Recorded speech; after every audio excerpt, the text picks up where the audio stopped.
If you want to learn how to develop and trust your psychic gifts, your intuition, your inner wisdom so deeply that it creates ripples of the most amazing change in your life ever, then this video is for you.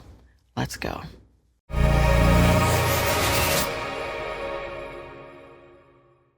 Do you know how to trust your psychic gifts so deeply that it creates ripples of change through your life? And I know that it can be hard because when we often get these intuitive hits to take an action or to make a change, it requires us to go into our human life and actually make that change or experience that new thing or go down that path that we've been shown is right for us. And when we get those hits to do that, it can often feel like, ooh, that's going to be, or that could be difficult, or I don't know what that means. It might make you feel nervous. It might make you feel maybe even a little bit afraid, because oftentimes our psychic gifts take us into the unknown. And it's called the mysteries for a reason, because we often don't know what it means if we follow through on these intuitive hits, on these psychic gift knowings that come through our body. And when that happens, you can be like, well, I'm not sure, I know I'm supposed to do this. I can feel I'm supposed to do this, but I don't know what it means. I don't know where it's going to take me. And all that I do know is that's going to require me to do something different than I'm doing right now. And that can be challenging. So in this video, I'm going to tell you how to actually trust your intuitive hits, your psychic gifts, because this is about you. Our psychic gifts are first for us. They're meant to be the wisdom centers that we go to when we want to get answers or make change or bring in something that we really desire. But what happens when the universe, God, goddess, divine, spirit guides, ancestors, what happens when they come in and they say, okay, you've asked for this. I'm going to show you the path, and it's over here. It's maybe a little bit different than where you're at. So they usually start in gently, and they give you these small signs and inner knowings to go down this path. And sometimes we're like, I don't know if I can trust that. I don't know. And then that sign comes in stronger and stronger and stronger. And oftentimes it can remove things from our life. And I say it, I mean the divine force of what we tap into when we are asking for something, when we are asking for more peace, more joy, more money, more relationships, more purpose. When we ask for these things and we do big rituals or spells, doesn't matter what it is, and then we get the hit in our body that says, okay, it's over here. I'm going to lead you to that side. When we resist that, and we don't trust our inner knowing, we take away possibilities. And this is a really common issue that I discuss with students in mystery school. I teach, I'm the founder of the Moon Temple Mystery School. I'm also a practicing witch. I'm a high priestess. I'm a social impact entrepreneur, and I am always learning new things. And when I teach this, I tell people that ask and go for the big things, the big ways that you want to live. But understand that if you want to live in that big way, and it's different than the way you're living now, then things around you now are going to be different in order to meet that version of you that you desire to become. And in that process, and we turn on our spiritual gifts, we turn that dial up to full blast, and our inner knowing field turns on. Well, then we start to learn a lot of things that might not be in alignment in our life.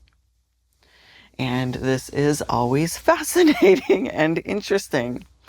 I'm gonna share something with you as an example of how powerful it is when you surrender to the unknown after you've received something from your knowing field. And I'm calling knowing field, spiritual gifts, psychic gifts, intuition, the same.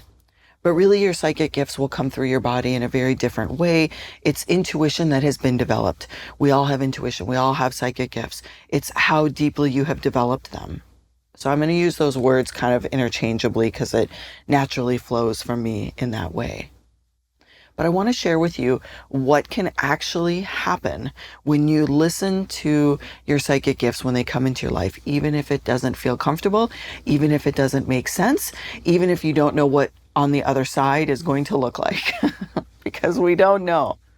But are you willing to surrender? When you learn to trust your psychic gifts, it is a requirement for you to learn to surrender and trust. Surrender and trust. That's big work. And it doesn't matter to me if you identify as a witch, if you identify on a spiritual path, whatever word, phrase, or archetype you carry in this lifetime. This is for everyone. This is for everyone.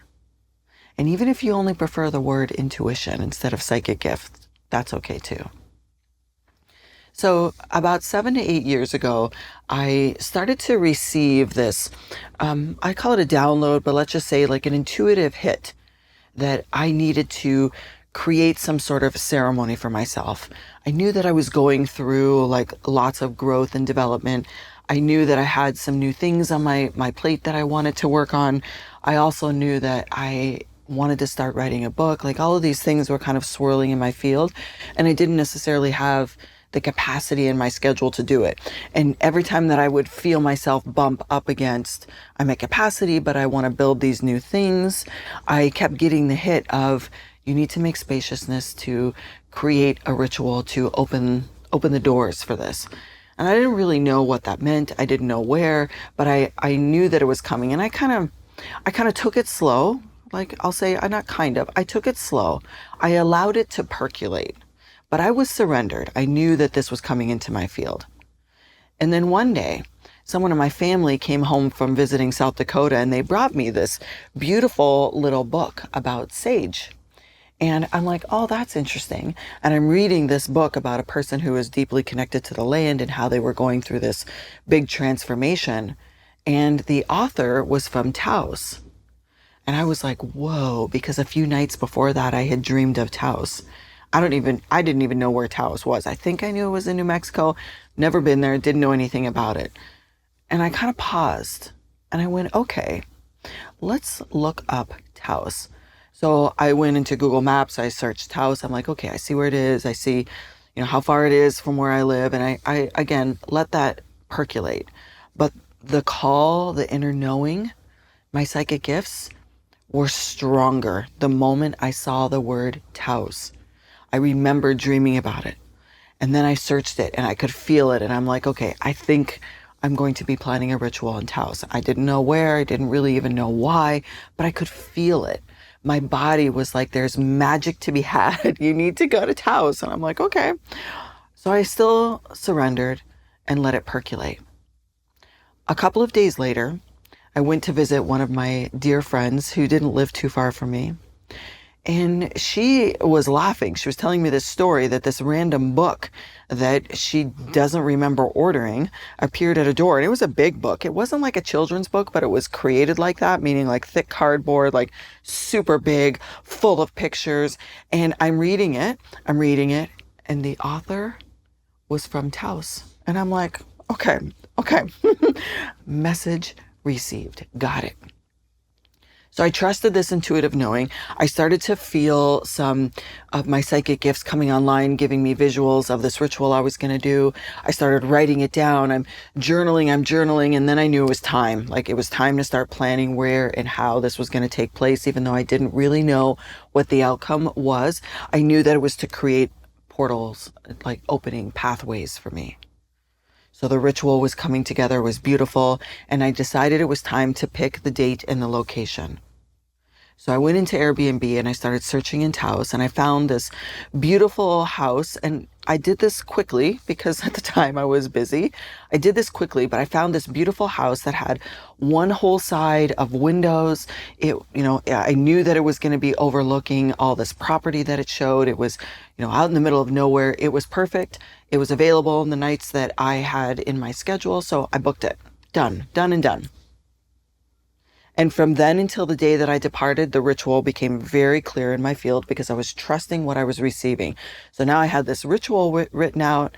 I knew I was going to be gone for 2 nights. I knew where I was going. I had a pretty good idea of why this had come into my field, even though I couldn't pinpoint it. But I knew that there was a reason. And of course, with me, I do a lot of ceremonial magic. I shared with my friends that this was happening. I let my inner community know that this was happening. And I surrendered and trusted.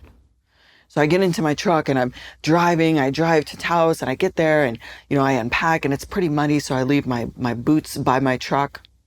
And I get out and I unload, and on the other side of the house, I put this big fire pit that I had brought with me. This ritual was going to take place right at sundown. I was going to do it by fire. It was going to be sky clad, which means without clothes, because it was this big, beautiful property.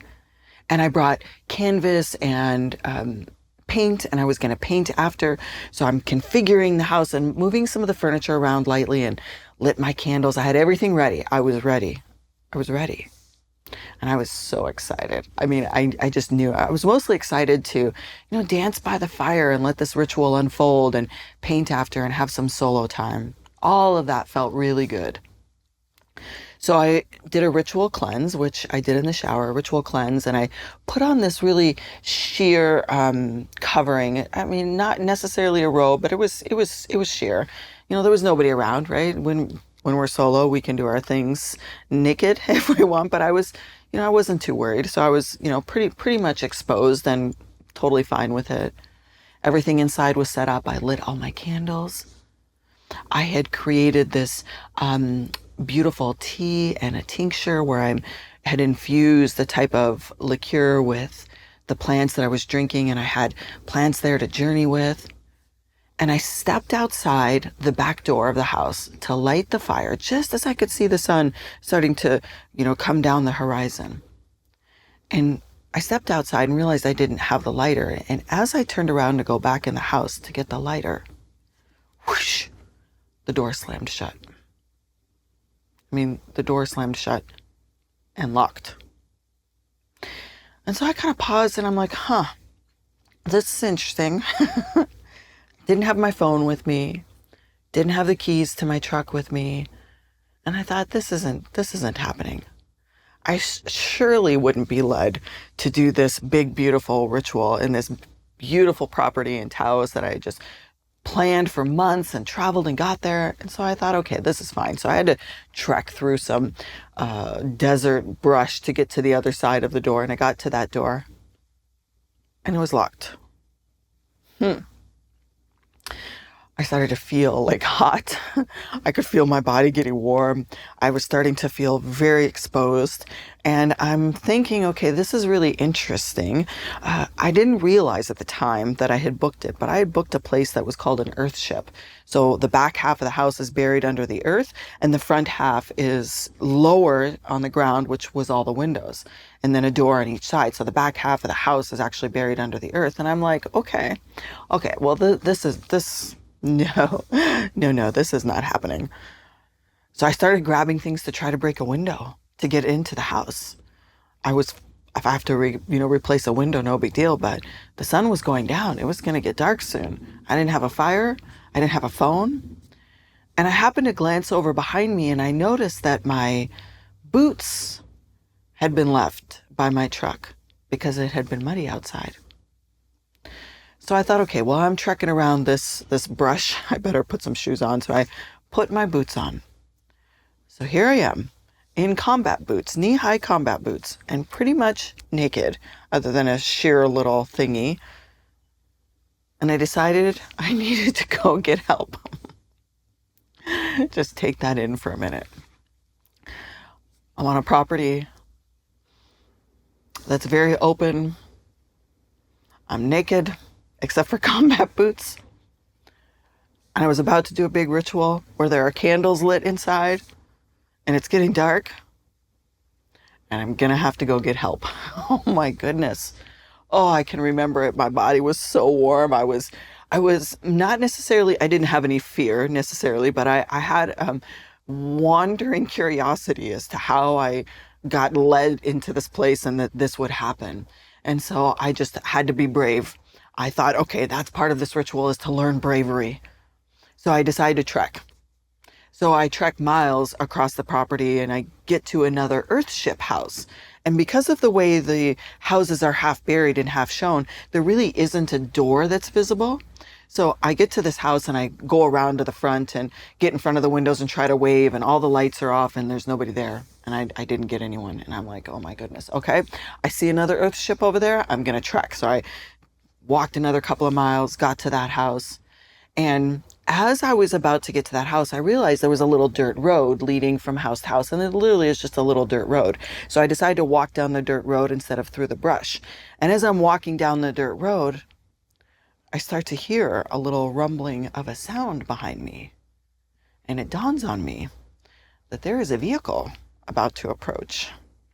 And I kind of paused. I covered myself and crossed my arms, and I'm standing on the side of the road, and I pause and I take a deep breath. And I can hear this vehicle slowing way down. And the vehicle pulls up next to me. It's a truck. It's a white truck. This vehicle pulls up next to me. And the window slides down. And there's a man in the truck. And I pause and I look over at him. And he looks at me. And I said, hi. And his eyes are big. And he's like, hi. And I said, can you help me? I've locked myself out of that house over there. And I don't have a phone. And he says, oh, which one? And I pointed to him, and I could see his face was starting to flush. I mean, here he is coming up across a mostly naked woman in combat boots on the side of the road after dark on a Thursday night. And he looked at the house and he said, yeah, actually, I know who the owner is. We can probably call them and get another key. And I said, okay, thank you. So he opens his phone. No signal. And he says, well, I'll just pull up a little bit and see if I can get signal. And I say, okay, still covering myself, blushing, like I'm so hot that I can feel like tears coming out of my eyes. I can see him blushing. I can see him trying to not look at me. I'm trying to not look at him. And he pulls his truck forward a little bit. And so then I walk a little bit. No signal. He pulls forward a little bit and I walk a little bit. No signal.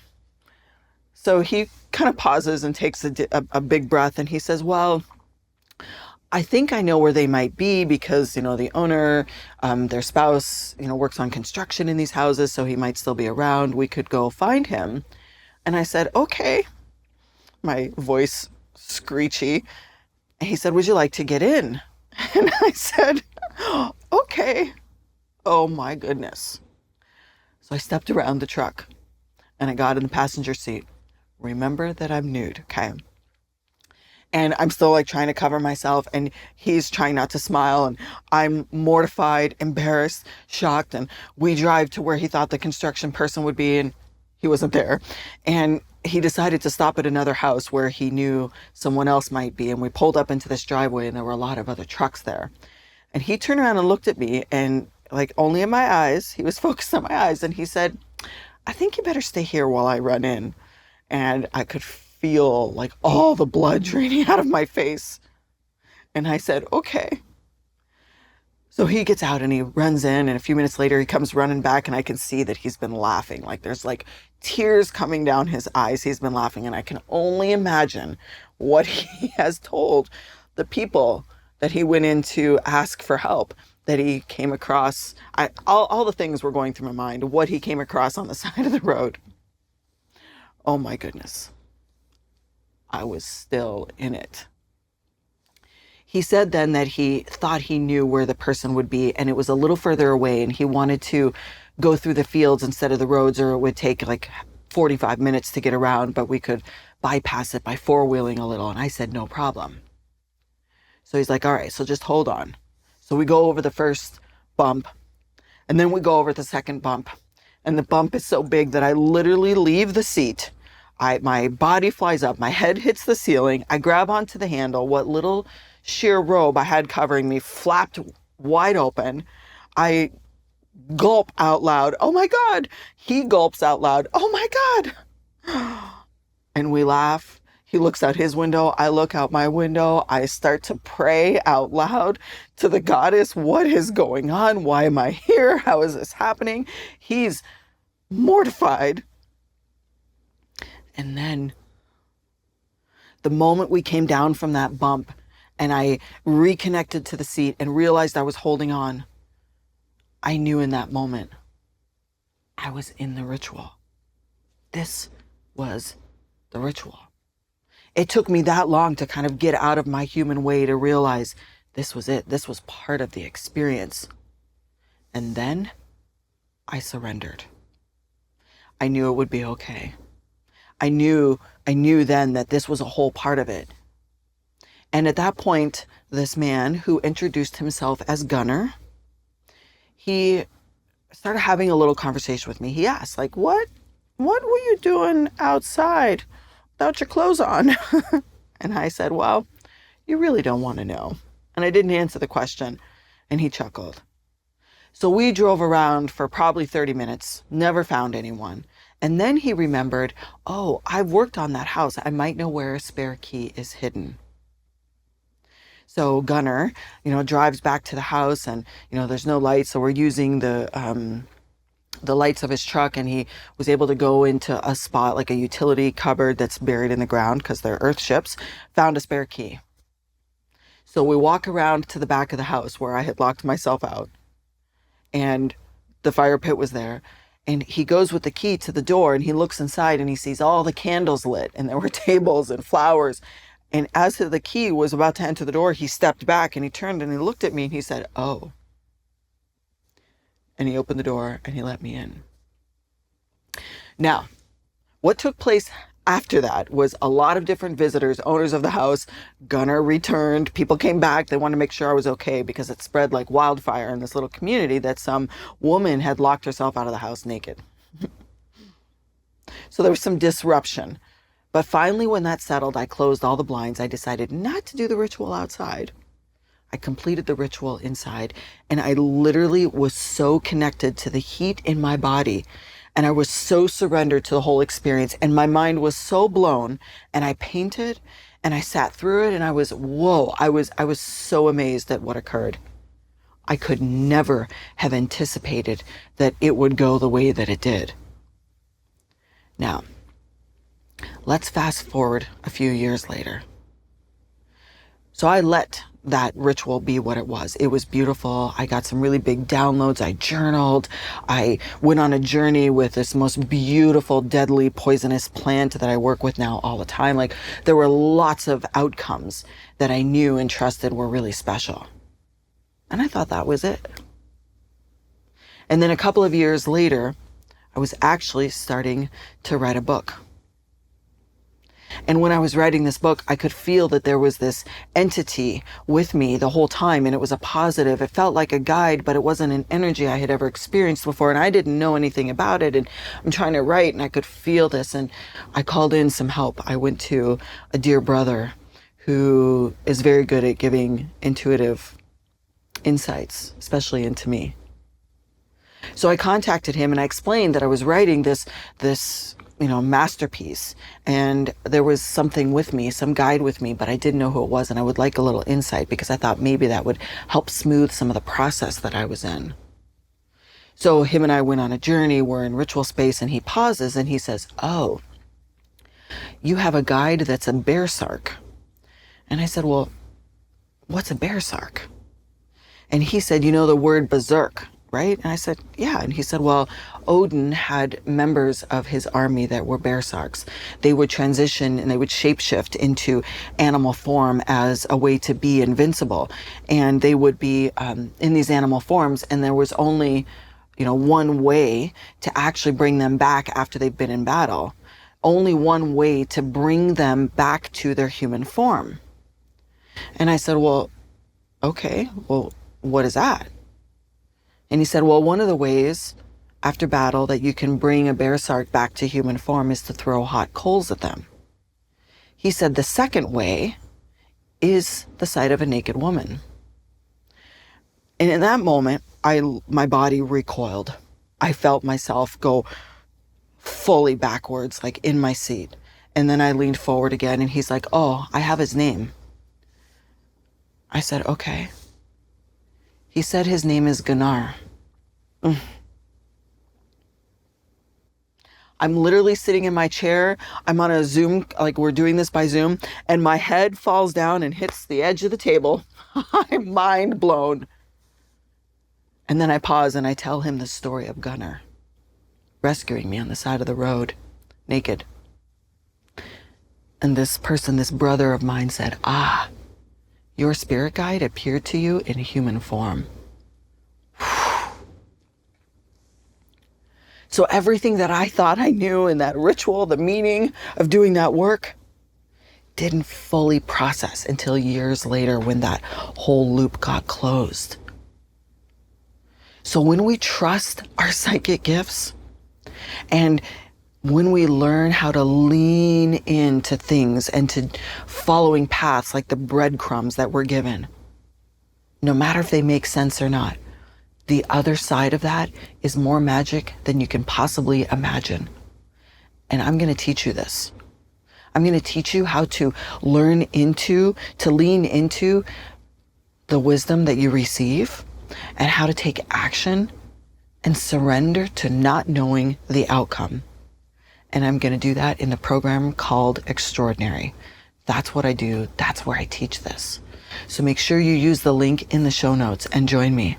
And I will teach you how to take these inner knowings that come in little breadcrumbs or might come as a big flash bam and how to implement it so you can actually experience what that is meant to be, even if we don't always know in the moment.